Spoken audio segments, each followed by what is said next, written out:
Xin chào mọi người. Hôm nay thì chúng ta sẽ bắt đầu với một cái về việc rất quan trọng. Sau khi mà chúng ta đã hiểu về ý tưởng sáng tạo trong một bản thiết kế là gì, thì bắt đầu đến cái công đoạn thứ hai là chúng ta sẽ phải làm một người thiết kế phải chuẩn bị tất cả các tài liệu, mà trong đó có một cái tài liệu cực kỳ quan trọng, đó là tài liệu về phông chữ. Có nghĩa là chúng ta làm về chủ đề nào thì chúng ta phải xác định là phông chữ về chủ đề đấy. Và tất nhiên để muốn chọn được phông chữ này thì các bạn nên trên Google bạn search tiếng Anh là phông chữ tiếng Anh theo ngành nghề, ví dụ phông chữ về tóc. Và sau khi tạo mẫu tóc thì các bạn sẽ thấy rằng là khi mà tôi search một cái phông tiếng Anh thì nó sẽ không có hỗ trợ về dấu.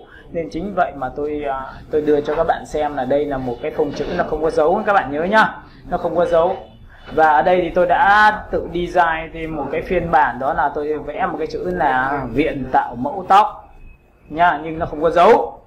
Tất nhiên sau khi mà làm cho khách thật thì chắc chắn là các bạn yên tâm một điều rằng là tôi sẽ phải chế dấu, là tôi vẽ thêm cái dấu vào. Các bạn hiểu không ạ? Phông chữ nước ngoài thì đẹp, nhưng mỗi tội này không hỗ trợ dấu cho các bạn thì các bạn phải chế dấu vào. Và khi mà các bạn chuẩn bị được đầy đủ tư liệu như thế này, sau đó thì chúng ta chỉ việc làm sao copy và đưa nó sang là câu chuyện nó đã khác hoàn toàn rồi. Bởi vì đầu tiên là của chúng ta là sau khi mà chúng ta đã chuẩn bị cái này rồi, chọn phông chữ này. Và ở đây có một cái giá trị để cho các bạn làm, đó là gì? Chúng ta học về giá trị tương phản. Tương phản trong thiết kế của chúng ta thì trong con chữ của chúng ta cũng có tương phản. Tương phản giữa gì? Chữ không chân và chữ mềm mại này, các bạn nhìn thấy không ạ? Chữ có chân và chữ mềm mại. Đấy là một trong những cách. Và phông to đi với phông nhỏ này, và có thể phân tầng cái giá trị của các bạn. Và ở đây các bạn sẽ học được một chiêu thức như sau, là khi mà chúng ta sắp xếp một cái phông chữ thì chúng ta có thể làm sao chúng ta có thể căn như này.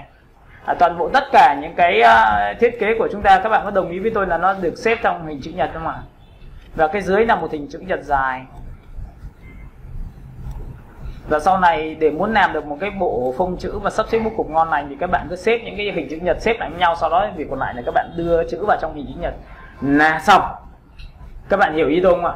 Đây là một cách học thông minh và rất là nhanh cho các bạn, chứ không phải chúng ta sáng tạo chúng ta đặt lung tung vào. Đặt lung tung nếu mà chúng ta không đặt đến trình độ thì tự nhiên trông nó lại rất là lởm khởm, các bạn hiểu không ạ? Ok, tôi sẽ bỏ qua cái này và lúc này thì chúng ta sẽ đi đến cái phần là thiết kế. Thì để đi đến một cái phần thiết kế thì chúng ta sẽ chuyển sang Photoshop. Các bạn nhìn thấy không ạ? Và trong Photoshop thì chắc chắn là các bạn sẽ phải chọn cho tôi một cái khổ giấy, và khổ giấy thì các bạn có thể chọn cho tôi một cái A4, hoặc là các bạn có thể chọn vào mm, cm này, nhìn thấy không ạ? Sổ xuống. Chúng ta có thể chọn vào biểu tượng là cm. Và độ phân giải thì các bạn có thể chọn là 150 chẳng hạn như này. Và tất nhiên là chúng ta đang dùng RB bởi vì tôi có thể làm poster trên mạng. Poster thì in ấn thì nó cũng có, nhưng mà sau khi làm xong tôi sẽ chọn vào đây. Ở đây thì các bạn sẽ nhìn thấy đây là một tờ giấy trắng. Bởi vì khi tạo ra thì nó sẽ có được điều này. Rất là đơn giản thôi. Đối với những người mới học thì cũng không cần phải cầu kỳ. Và đối với những người mà cao siêu sau này khi làm được rồi thì chúng ta cũng không cần cầu kỳ luôn. Bởi vì làm sao? Có những thứ bố cục chúng ta làm cực kỳ đơn giản, không phải xử lý nhiều, mảng phẳng. Chúng ta có làm được điều đấy không? Thì vấn đề là chúng ta phải đi tham khảo rất nhiều đối thủ. Như tôi đã từng xem cho các bạn biết là gì? Trước khi đi làm thiết kế bất cứ một sản phẩm nào thì các bạn phải tham khảo đối thủ của chúng ta là ai, để tham khảo 10 cái. Và 10 cái đấy thì chúng ta sẽ xem là cách chúng nó thiết kế kiểu gì, nó có làm đẹp không, và ít nhất là chúng ta học được cái phông chữ của nó thì chắc chắn nó sẽ rất là chuẩn chỉnh. Sau khi làm xong đến đây thì các bạn có thể chọn cho tôi một cái giá trị như sau, là các bạn có thể chọn một cái background. Trong phần background thì như tôi đã chia sẻ cho bạn biết là có những cái background mà chúng ta có thể lấy được ở trên phiên bản nó như thế này. Nó là màu đen, và tất nhiên là chúng ta có thể sử dụng nộp nó Ctrl A, Ctrl C, và tất nhiên là Ctrl A là copy, Ctrl C, Ctrl A là chọn hết, Ctrl C là copy. Và sau khi copy xong thì bạn nên tắt nó đi. Bởi vì đây là một trong những nguyên tắc quản lý thiết kế. Quản lý thiết kế có cái gì? Cái file thiết kế của chúng ta bật ít thì như thế thì cái file mà thiết kế của chúng ta nó sẽ nhẹ hơn. Và chính vậy mà Photoshop chúng ta chạy tốt hơn so với chỗ khác. Bởi vì có những bạn là máy yếu thì chúng ta nên làm dùng cái cách này. Ok. Sau khi làm xong thì chúng ta sẽ chọn vào Ctrl V, thì cái ảnh của chúng ta rất là to và chúng ta có thể xoay dọc theo chiều như này. Và xoay dọc chúng ta đặt vào đây. Và tất nhiên chúng ta sẽ thu nhỏ xuống. Chúng ta sẽ thu nhỏ xuống. Đó. Và nếu mà các bạn thấy là những cái góc khuất của nó đẹp hay xấu thì chúng ta có thể ấn vào Ctrl T và chúng ta có thử các góc. Ví dụ là một người thiết kế chúng ta có thể thử bên trái, chúng ta có thử nộn trên xuống dưới. Các bạn hiểu cái này của tôi không ạ? Và sau khi làm xong thì chúng ta có thể làm như này. Bước thứ hai, các bạn nhớ một điều rằng là tôi sẽ chọn cái background của tôi là màu đen xì. Các bạn có thể chọn màu đen xì hoặc màu xanh xám tùy các bạn. Ví dụ đây là một màu xanh, tôi sẽ ấn vào đây. Bởi vì tôi làm cho, nếu mà là tóc nam thì thường thường nó sẽ hợp với những cái tông màu đậm, màu trầm hơn là so với những phiên bản làm cho tóc nữ. Các bạn nhìn thấy không ạ? Và sau khi làm xong thì các bạn sẽ nhìn thấy lúc này tôi sẽ làm rất là đơn giản, tôi tạo ra mặt nạ. Và tất nhiên sau khi tạo ra mặt nạ thì tôi muốn làm cho cái ảnh của tôi chuyển từ trên xuống dưới một cách rất là dễ chịu thì tôi chọn phím G. Trong phím G của chúng ta là gradient thì tôi sẽ lựa chọn đó là gradient đen trắng, và chúng ta có thể tích vào đây đen trắng. Các bạn có thể tùy chọn nhé, bỏ cái này đi, nó là đen trắng này. Màu trắng khi kéo vào thì nó sẽ xuất hiện hình, còn màu ghi tượng trưng cho việc làm cho cái hình nó mờ đi, và màu đen sẽ tượng trưng cho khu vực làm mất hình. Rất đơn giản như vậy thôi. Nếu mà ai nắm chắc được điều này thì chắc chắn gradient thuộc về bạn, không phải thuộc về thầy Khánh nữa. Sau khi làm xong thì chúng ta kéo từ trên xuống dưới thì các bạn sẽ nhìn thấy là cái này nó chìm vào nền này. Nhìn nhá, vậy thì tôi sẽ cầm cái kéo này. Tại vì một cái nền mà muốn đẹp thì nó phải có chiều sâu, nó có phải đậm, phải có trung gian và phải có sáng. Và lúc này thì cái ảnh này của chúng ta nếu cần đậm nữa không thì chúng ta có thể tùy thích. Ví dụ trong trường này tôi có thể xuống để một độ đậm nữa. Và tôi có thể đổ lại bằng cách là lệnh delete cho các bạn, thì các bạn thấy nó trầm lên một độ. Nhìn không ạ? Bảo thầy ơi, nhưng mà cái vấn đề là em thích cái gradient của em như này, nhưng mà em thích là gradient theo hình tròn, cái thì tôi sẽ cầm tôi kéo hình tròn như này. Chúng ta hơi bị ngược, bởi vì cái màu đậm của chúng ta là vào giữa, màu sáng ra ngoài, nên chỗ này chúng ta bị mất hình, và chỗ này lại rõ hình, nên là chúng ta sẽ ấn vào chữ reverse. Bỏ chữ reverse đi, nó là đảo ngược cái gradient của chúng ta. Có nhìn chỗ này không ạ? Nhìn cái layer 1 chưa? Chỗ này đậm nhất thì nó bị mất hình này. Ok, vậy tôi kéo vào đây. Ngay tức các bạn sẽ thấy xung quanh của chúng ta nó trầm vào nền. Đấy là một trong những cách thôi. Rồi, sau khi đã làm xong thì các bạn hãy tạo cho nó một cái bố cục. Và bố cục thì các bạn có thể chọn những cái giá trị ngẫu hứng theo cái cách mà các bạn mong muốn. Ví dụ bạn có thể làm cho nó hơi rách ra, hay là như thế nào đó chất chơi một tí, được không ạ? Ok. Để muốn làm được cái điều này thì các bạn có thể sử dụng sang cái phiên bản Photoshop của chúng ta. Và input của chúng ta thì chúng ta sẽ đẩy sang một góc độ nào đó, và chúng ta sẽ đẩy vào đây. Sau khi làm xong thì chúng ta sẽ chọn một cái biểu tượng như này, và chúng ta sẽ bỏ cái thuộc tính đi. Lúc này thì các bạn có thể tùy hứng theo cái cách thức của các bạn. Các bạn có thể chọn vào cái biểu tượng là tích vào đây 1 điểm, tích vào đây 1 điểm, tích vào đây 1 điểm, tích vào đây 1 điểm.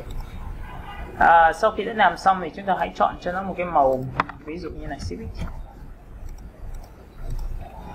Sau khi đã làm xong tổng quan thì chúng ta sẽ chọn vào phần Effect, chúng ta sẽ chọn vào phần hiệu ứng.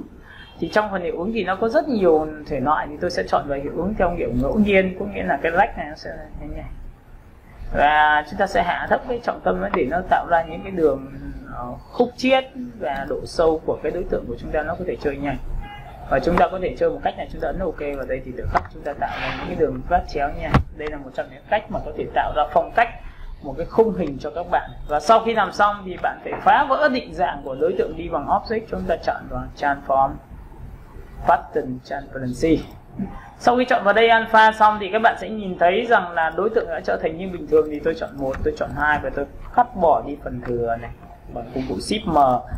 Lúc này thì các bạn sẽ nhìn thấy là tôi đã có được một khung hình, và khung hình này là khung hình không có ý định, có nghĩa là mình không định vị trước. Tôi chỉ nghĩ là tôi sẽ làm ra một cái kiểu ngẫu hứng như vậy thôi. Tôi ấn vào Ctrl, và các bạn có thể cầm đối tượng này Ctrl C. Sau đó thì sang bên Photoshop của chúng ta thì chúng ta ấn vào Ctrl V như này thì các bạn sẽ nhìn thấy Pixel, Smart Object. Smart Object là nó không bị vỡ hình, thì các bạn có thể chọn Smart Object và ấn vào đây thì tự khắc nó sẽ làm sao. Enter. Các bạn nhìn cái này của tôi chưa? Và cái này là một cái khung hình cho các bạn, thì các bạn làm thiết kế thì các bạn chỉ việc lấy sang đơn giản là như vậy thôi. Đó, đây ạ. Và có biểu tượng hộp này thì bạn yên tâm một điều rằng bạn cầm đối tượng này vào đây thì có phải bạn phóng to như này thì chắc chắn là nó vẫn là như hình của chúng ta không ạ? Các bạn hiểu ý đồ chưa? Vậy thì sau này nếu mà chúng ta biết cách thì chúng ta có thể tận dụng từ bên phiên bản của Inode chuyển sang, chứ không phải cái nào mà chúng ta cũng làm trên Photoshop, bởi vì Photoshop này nó có một cái điều thiệt thòi cho các bạn là cái tạo hình cho khung hình nó không thể bằng Inode được. Đấy, nên là chúng ta có thể chọn như này. Và sau khi chọn xong này thì chúng ta sẽ chọn đến cái tiếp theo nữa là Ctrl O, và chúng ta sẽ chọn đến ổ F. Chúng ta sẽ chọn đến một cái biểu tượng Photoshop, và chúng ta sẽ chọn một cái biểu tượng như sau. Lúc này thì chúng ta sẽ chọn đến một cái giáo trình. Chúng ta sẽ chọn đến một cái hình giáo trình đây, ok. Và tất nhiên tôi sẽ đặt ra cái phương án cuối cùng là chính là cái này rồi, tạo mũ tóc, và tôi có một cái biểu tượng logo. Khi gặp một cái trường hợp logo như này thì người ta có hai phong cách. Phong cách thứ nhất là dành cho những người mà cực kỳ lười. Phong cách cực kỳ lười nghĩa sao? Không phải cắt bất cứ thứ gì cả, đưa thẳng logo vào và đặt trong cái khung hình theo đúng cái phong cách của mình là được rồi. Còn phong cách thứ hai này em phải cắt toàn bộ hình này ra để lấy được cái logo ra, thì đấy mới là giá trị. Thì để muốn làm được cái điều đấy thì chúng ta làm bằng cách nào? Thì ở đây nó có một cái kiểu như sau. Chúng ta chọn vào E-Image và chúng ta chọn vào Apply Image. Các bạn nhìn Apply Image chưa? Nhưng cái này chỉ áp dụng cho những đối tượng là màu đen thôi. Và sau khi chọn xong thì chúng ta sẽ chọn vào biểu tượng lá. Ok nhá, thử xem nhá, thử xem có được không nhá. Nào, tạo mặt nạ đã. Đấy nhá, tạo mặt nạ này. Sau đó chúng ta chọn vào Image, chúng ta chọn vào Apply Image. Và sau đó thì chúng ta sẽ thấy là nó bị thủng không ạ? Các bạn có nhìn thấy logo tôi bị thủng không ạ? Nếu tôi ấn vào Invert thì logo tôi sẽ làm sao? Ngược lại. Và sau khi ngược lại thì các bạn có thấy logo tự nhiên tôi đã tách được nền chưa các bạn? Đó, rất đơn giản. Và sau khi đã làm xong thì tôi tin chắc rằng sẽ có rất nhiều người thích cái phong cách như thế này, ngồi không cần phải dùng pháo hoa tích vào xóa đi hay là như nào đó. Thì đây cũng là một trong những phương án mặt nạ thôi, và thậm chí nó còn đọc được các thông số này. Em nhìn thấy chỗ gì ạ? Kiểu cái này chưa? Và sau khi đã làm xong thì rất là đơn giản thôi, chúng ta thoát khỏi mặt nạ thì logo tôi đã có. Các bạn nhìn logo tôi đã có chưa? Logo đã có xong này thì các bạn sẽ nhìn thấy cái đường viền của chúng ta đây ạ. Đường viền của chúng ta tại vì do ảnh của chúng ta nó không đủ chất lượng nên chúng ta lập ra một layer mới và chúng ta sẽ làm sao ạ? Hoặc là chúng ta có thể chơi một tròn này, tôi tích vào đây và tôi đổ màu được không ạ? Đổ màu đen được không ạ? Đổ màu đen luôn cho các bạn nhá, dùng lệnh delete. Đấy, các bạn nhìn đâu? Nó không được. Vậy thì làm cách nào bây giờ? Vậy thì chúng ta có thể chọn vào B được không ạ? Cũng không được. Đây, vậy thì lúc này chúng ta có thể quay trở lại với mặt nạ của chúng ta bằng phím Alt. Trong đây thì các bạn sẽ nhìn thấy là những cái biểu tượng này của chúng ta này, nhìn thấy chỗ này chưa? Nó gợn chỗ này nó chưa được chính xác này. Và làm thế nào để lấy được chính xác cái này thì chúng ta ấn vào Ctrl N và chúng ta sẽ cần thấp xuống một tí này. Thì toàn bộ tất cả những chấm chấm này bên ngoài mất đi này, nhìn thấy không ạ? Ok, nhìn chưa? Đó, và sau khi đã làm xong được tổng quan rồi thì tôi lại tích ra ngoài cho các bạn, thì đấy, logo tôi đỡ hơn rất là nhiều. Nào, sau khi làm xong, bây giờ thì chúng ta sẽ cầm toàn bộ cái logo này và ném sang cái file thiết kế của chúng ta thôi này. Lúc này chúng ta đã có một cái logo mới và chúng ta sẽ đặt vào đây. Đây là logo mà chúng ta đã cắt ra rồi, các bạn yên tâm điều như thế. Những cái biểu tượng mà còn những cái nét ở dưới như thế này thì nó rất là đơn giản thì xóa thôi, bởi vì là khi mà chúng ta chọn những cái này chúng ta cần tích sang mặt nạ, dùng công cụ M quét qua bên này một tí, đổ một cái màu đen ở phần phía dưới này thì nó sẽ tượng trưng cho mất hình, nên là Ctrl đen mất hình, và vẽ biểu tượng này Ctrl D, vẽ cái này lên, giữ Shift vẽ cái này lên nữa, Ctrl đen. Đó, thế là chúng ta đã có được cái logo của chúng ta đã xong. Này, nó rất là đơn giản như vậy thôi. Tiếp theo sau khi đã logo đặt đây xong rồi, tại vì logo của người Việt Nam thì thường thường đặt từ trái qua phải nên là thường thường chúng ta sẽ đặt vào đây.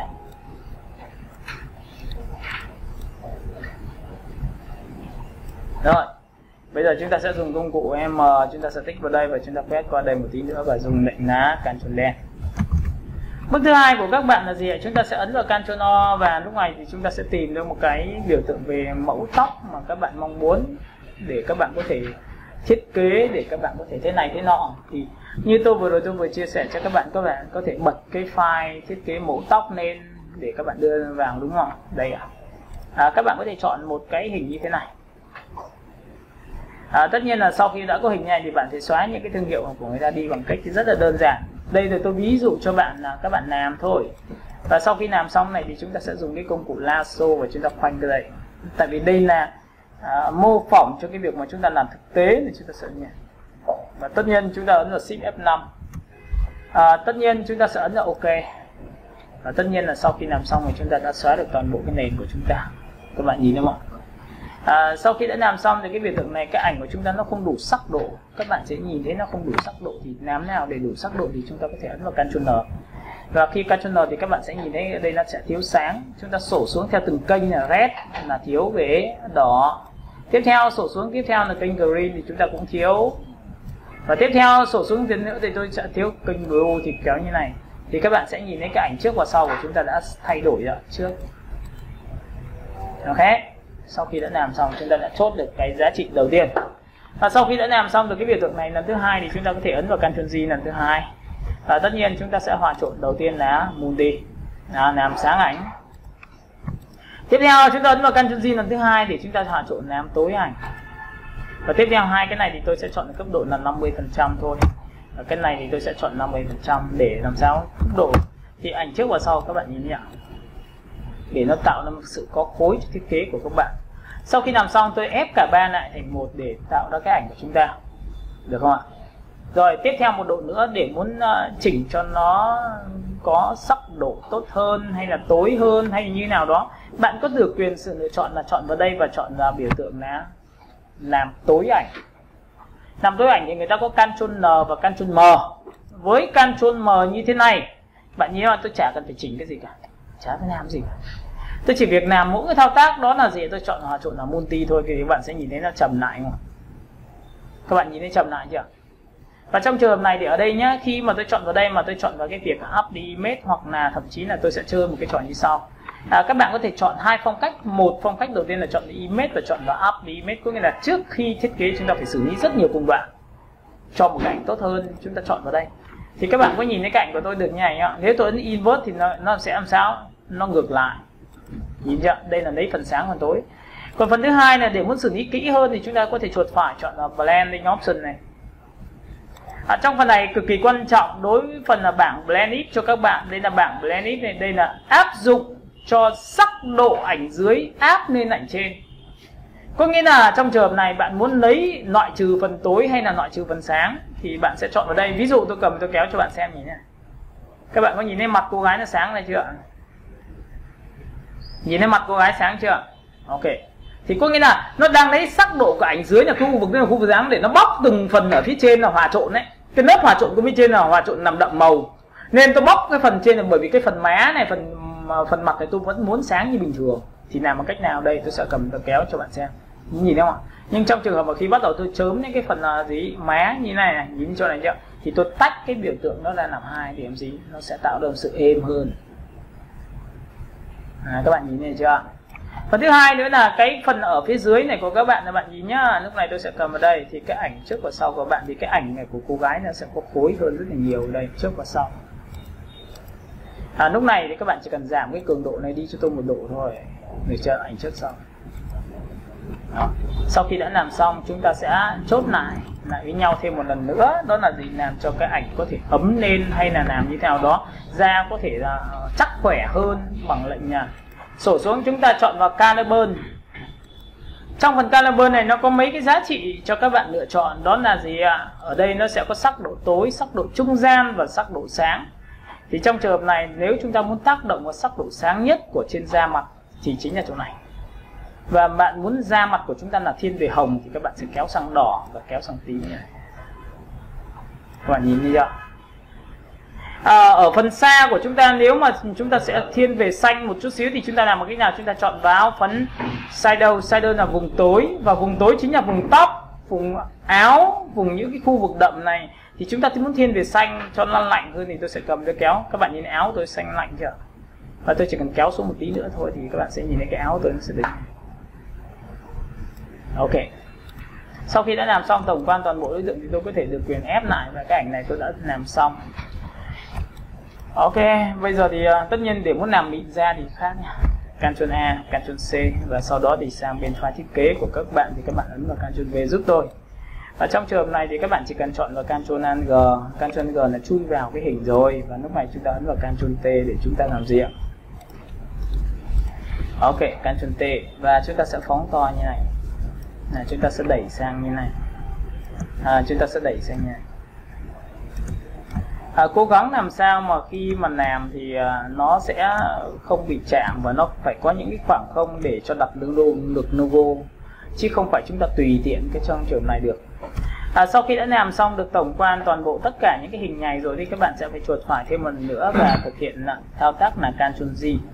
Ctrl G có nghĩa là sinh ra một phiên bản thứ hai. Người ta có hai phong cách. Phong cách thứ nhất là như vậy, và chúng ta chỉ việc làm sao Ctrl Alt G lại chui vào, đúng không? Ctrl Alt G lại cho ảnh chui vào, có nghĩa là trong đây có hai cái ảnh chui vào một cái khung. Chúng ta ấn vào Ctrl T và chúng ta kéo từ trên xuống dưới bằng lệnh Shift thì các bạn sẽ thấy rằng tôi sẽ cầm này, tôi thu nhỏ nha. Thu nhỏ như này được không?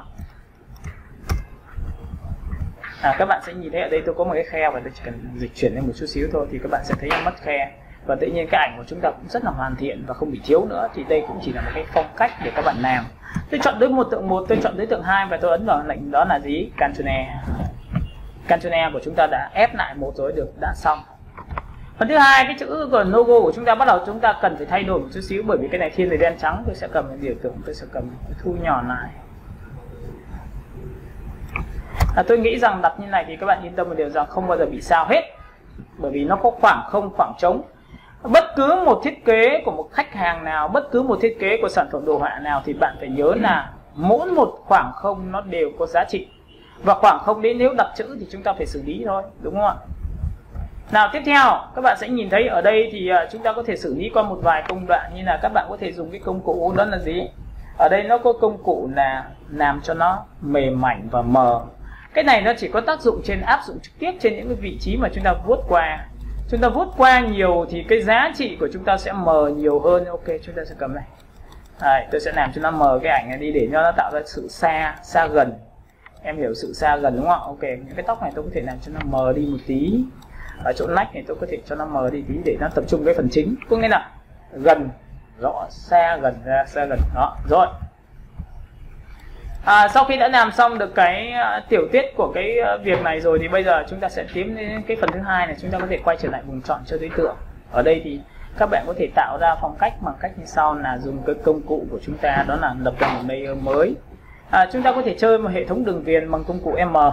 Chuột phải chọn vào stroke là ngay tức là chúng ta có được cái điều này. Và cái này các bạn muốn thiên về cái chất kim loại hay cái gì đó thì các bạn có thể tự chọn. Ví dụ 1 pixel hay là 2 pixel hay là 3 pixel gì đó tùy các bạn. Đây này, số 2.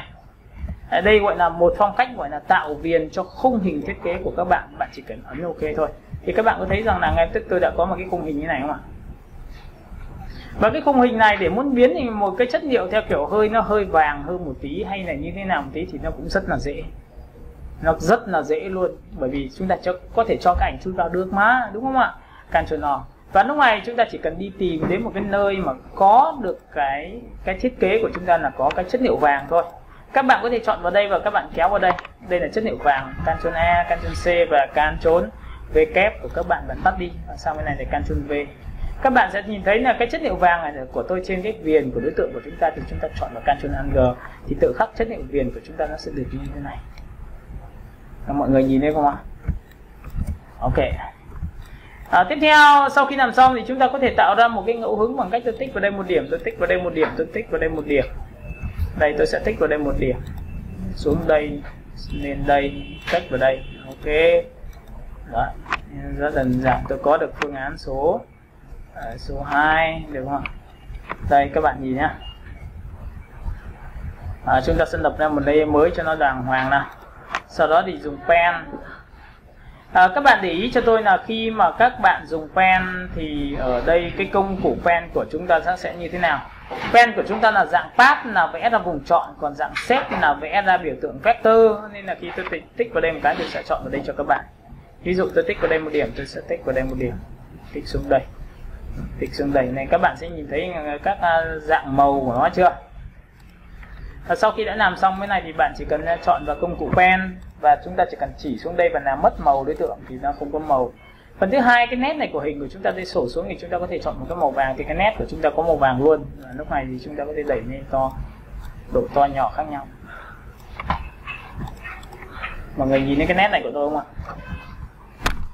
Đấy, có nghĩa là mình có thể tạo hình. Và cái đường này thì các bạn yên tâm một điều rằng là chúng ta sẽ có nhiều cách để làm. Ví dụ chúng ta lại cũng có thể đưa một cái biểu tượng là lập ra một layer, Ctrl V là copy cái ảnh này, Ctrl Alt G thì có phải là chúng ta lại có một cái nét nhà không? Có nghĩa là đưa cái ảnh vào trong cái nét thì có nét luôn.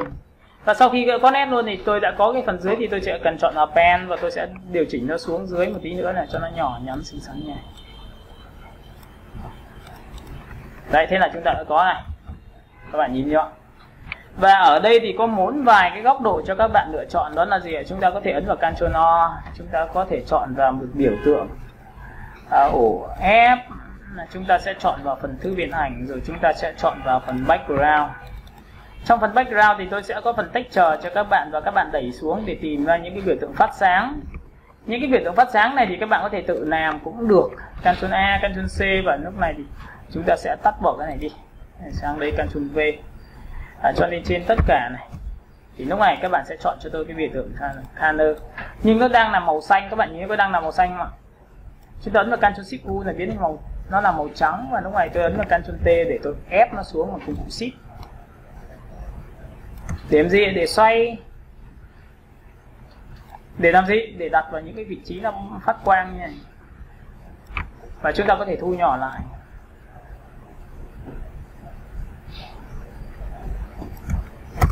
Đây là một kiểu này các bạn nhớ ạ. Và sau đó thì bạn sẽ có cái kiểu thứ hai bằng cách là bạn có thể chọn vào đây, bạn xoay này cho tôi một tí.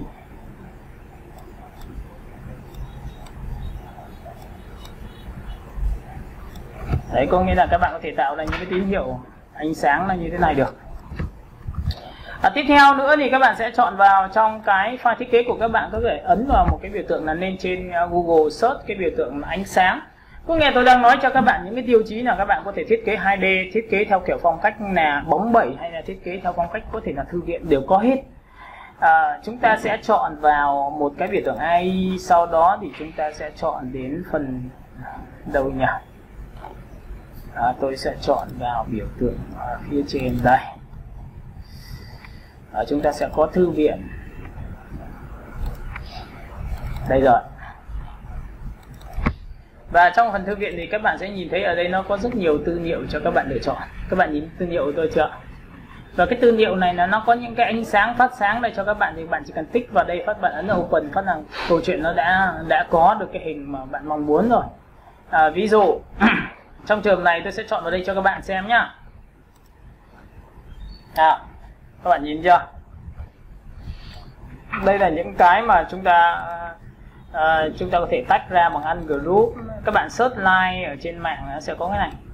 Và cái này nó có tính năng hòa trộn, thì các bạn chỉ cần copy và đưa sang hòa trộn là các bạn sẽ làm được. Đây này, nhìn chưa? Ctrl C. Sau đó thì sang bên file này Ctrl V. Và tất nhiên tôi chọn vào Smart Object để tôi đưa sang đây. Nhìn không ạ? Lúc này thì các bạn sẽ chọn cho tôi thuộc tính là các bạn có thể hòa trộn. Đây, chúng ta có thể hòa trộn với dạng như sau. Overlay, làm sáng ảnh. Các bạn nhìn thấy chỗ này chưa? Ctrl T và chúng ta phóng to như này. Đây chỉ là những cái mà để chúng ta có thể tạo ra những cái tín hiệu cho nó bắt mắt thôi nhá, hiểu không ạ? Còn nếu bạn không thích cái đấy thì bạn lại quay trở về cái biểu tượng này của các bạn. Bạn nhìn cái này chưa? Ok, chúng ta có thể ấn vào lại Ctrl C và chúng ta sang bên đây, Ctrl V. Sau khi làm xong sang bên này thì các bạn yên tâm một điều rằng là chúng ta chỉ việc hòa trộn thôi là xong rồi. Có nhìn thấy không ạ? Có nhiều người này chơi trò là có thể đường kéo, ok. Ví dụ thế. Rồi, sau khi đã làm xong thì bây giờ chúng ta sẽ sang cái file AI của chúng ta ấn Ctrl O thì nó cũng có nhiều cái thư viện cho chúng ta. Đây 13, chúng ta ấn cái 13 là có luôn. Đây, có rất nhiều người thiết kế mỹ phẩm hay dùng cái trò này. Tất nhiên nó không mới đối với dân thiết kế của chúng ta đâu, nhưng mà lại cực kỳ tốt cho những khách hàng của chúng ta. Ctrl C và sang bên file thiết kế của chúng ta thì chúng ta ấn vào Ctrl V. Ok. Lúc này sau khi sang đây xong thì các bạn sẽ nhìn thấy nó là một đối tượng mà đã là một đối tượng thì bạn yên tâm một điều rằng cái việc hòa trộn đấy là chuyện đương nhiên, làm kiểu gì chẳng được. Đây là chỉ là những cái khung hình cho thiết kế của các bạn thôi.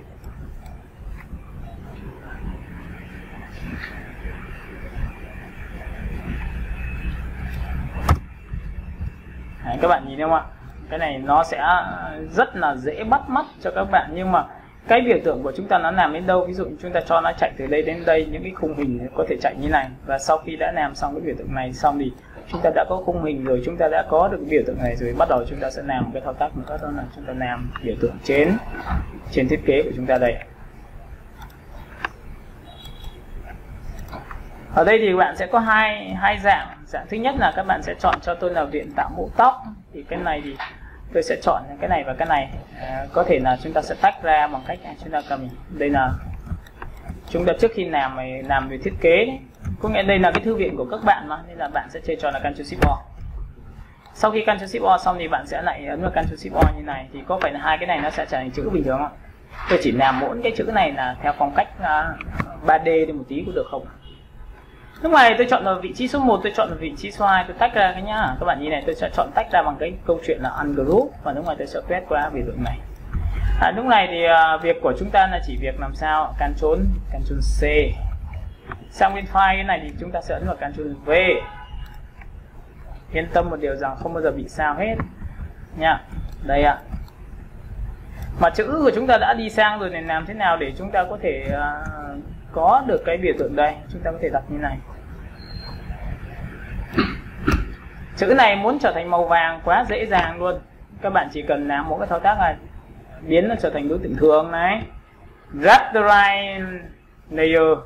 Và đã rasterized layer rồi thì nó trở thành đối tượng thường, thì bạn có thể đổ màu trực tiếp, là ví dụ như là khóa nền, đổ màu. Anh nhìn thấy chưa?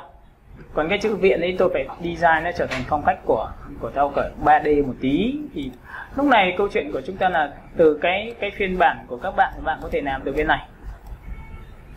Có nhiều người thì có thể tạo ra phong cách 3D là trên bên kia, còn có thể là tạo ra phong cách 3D trực tiếp trên phiên bản của Photoshop của chúng ta cũng được. Ctrl C.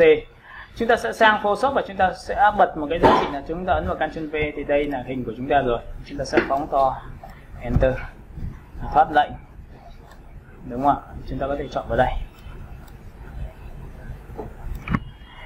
Lúc này thì như các bạn biết rồi, là nếu mà chúng ta sẽ thực hiện một thao tác như sau là chúng ta sẽ chọn vào Ctrl O, chúng ta sẽ chọn đến cái biểu tượng là ổ F, chúng ta chọn vào Photoshop, sau đó thì chúng ta sẽ chọn vào cái giáo trình, sau đó thì chúng ta sẽ chọn đến cái bài mà nó sẽ có cái ảnh mà chúng ta đã vừa dùng xong ấy.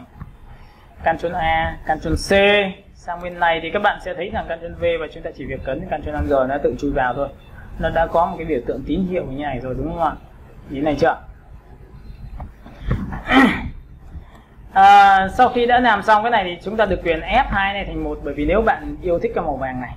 Ctrl E thì để cho nó nhẹ, nhìn không ạ? Tiếp theo nữa thì tôi sẽ đẩy ra một đối tượng bằng lệnh như sau là Ctrl A Shift T chẳng hạn như này, và Ctrl T này.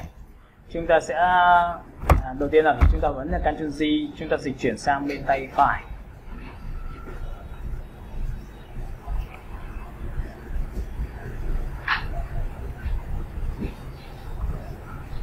Đây ạ. Mọi người nhìn thấy cái này chưa?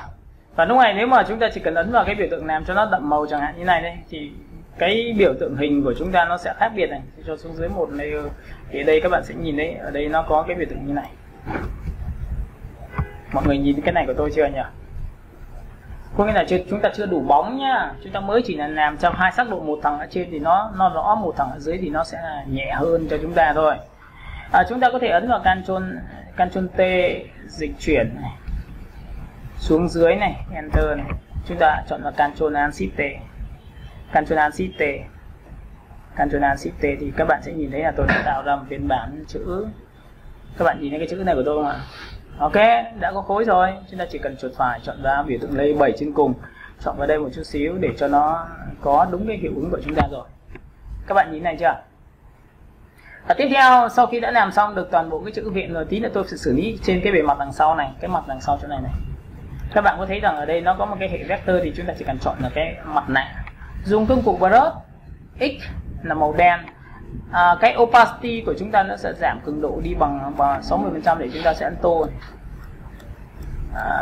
Mục tiêu để làm gì á? Nhìn đúng không ạ? Để thứ nhất là chúng ta sẽ có một cái chữ viện của chúng ta nó rõ ràng hơn cho các bạn thôi. Các bạn nhìn đúng không ạ?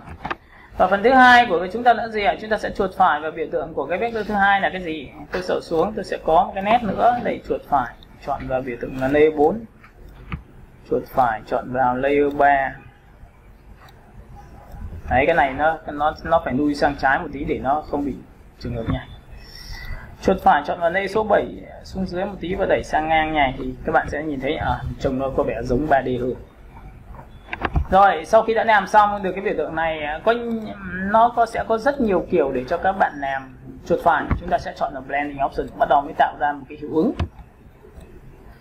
Lúc này thì các bạn sẽ nhìn thấy ở đây nó sẽ có inner ground, chính là bóng bên trong. Chúng ta tích vào đây một cái thì nó sẽ có cái bóng bên trong cho các bạn. Các bạn nhìn chỗ bóng bên trong gì chưa?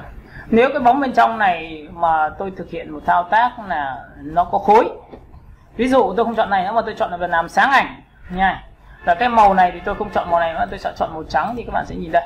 Đây tôi sẽ đẩy cho các bạn độ đậm lên, style là lớn này, cái đây là độ sáng này một chút xíu.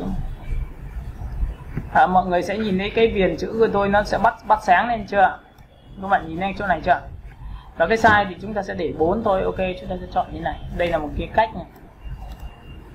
Sau khi đã có được tổng quan toàn bộ tất cả đối tượng, tôi sẽ chọn vào vị trí số 1 và tôi chọn vào vị trí số 7 ở dưới cùng, và tôi group lại thành một group bằng Ctrl G. Thì đây là một file, tôi chuột phải thêm cái thằng này nữa, tôi ấn vào Ctrl G luôn.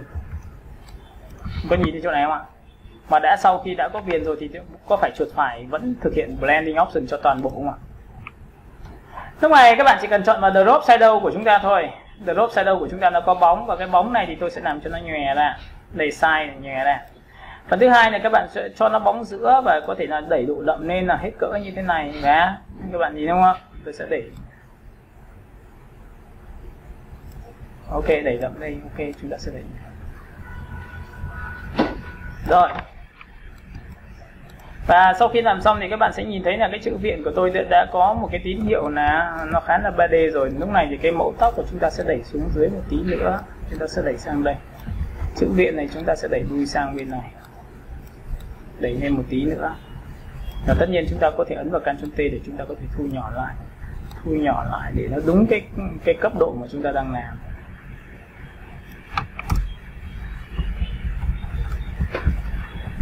Ok. Đó. Tổng quan thì các bạn sẽ nhìn thấy là sau khi mà chúng ta đã làm xong thì chúng ta đã xử lý được khu vực này xong hết rồi. Các bạn nhìn không ạ? Và sau khi đã làm được xong tổng quan toàn bộ tất cả một lần nữa thì các bạn có thể phủ trên bề mặt của đối tượng một cái cấp độ nữa. Đó là gì? Chúng ta sẽ chọn vào Adjustment và chúng ta chọn vào Gradient. Đây là nhấn nhá phần trong, có nghĩa là làm cho cái phần trong của chúng ta nó bắt mắt hơn thì chúng ta có thể chọn vào Gradient. Trong phần gradient này của chúng ta đang dùng một cái biểu tượng là gradient. Tại sao nó lại có chấm chấm như này? Bởi vì ở phía trên các bạn để ý cho tôi, đó là tích vào đây. Các bạn có nhìn thấy opacity bằng không không? Nhìn thấy opacity bằng không chưa? Thì nó mới trong suốt, nó chỉ có màu bên này thôi. Vậy thì chỗ này tôi sẽ đặt cho nó một cái biểu tượng. Tại vì đang dùng được phong cách đen trắng và xanh thì tôi sẽ chọn xanh cho các bạn. Nhìn thấy xanh xung quanh chưa? Xanh kéo ra không có gì. Và lúc này sau khi làm xong tôi chờ ấn ok. Lúc này chúng ta sẽ chơi trò là gradient. Đậm ở giữa, đậm này tôi sẽ di chuyển lên đây. Nếu mà tôi ấn reverse thì đảo ngược lại, có nghĩa là phần sáng nó sẽ đậm trên này. Hiểu cái phần này không ạ? Chỗ này có phải tối không ạ? Chỗ này tối không ạ? Chỗ này tối không ạ? Sau khi đã làm xong cái này xong để làm gì ạ? Để chúng ta hòa trộn, đó là soft line. Thì các bạn sẽ nhìn thấy ở chỗ dưới này nó sẽ đậm màu, đậm, xong chỗ này ở giữa này nó sẽ sáng màu. Thì cái cấp độ của các bạn sẽ chọn đây cho tôi một tí nữa. Ok, các bạn nhìn này chưa? Rồi, sau khi đã làm xong được một cái poster được như này rồi thì các bạn có thể làm xong thêm một cái câu chuyện nữa là các bạn có thể blend màu phủ kín, phủ lên bề mặt của nó thêm một lần nữa. Có nghĩa là nó có thể là thiên về tông màu xanh hay thiên màu gì đó. Thì đây, các bạn có thể chọn vào color burn ở trên cùng. Có nghĩa nếu bạn dùng trên cùng này là có nghĩa là táng toàn bộ tất cả thằng dưới. Có nghĩa áp dụng cho toàn bộ thằng dưới. Còn nếu bạn muốn chỉ tác dụng cho một thằng thôi thì nó có biểu tượng là cái này. Có nghĩa là chỉ áp dụng cho một layer dưới áp dụng thôi. Ok, thì lúc này các bạn muốn là thiên là hơi lạnh quá thì ok, tôi sẽ đẩy vào đây. Các bạn nhìn thấy tông lạnh chưa? Lạnh này.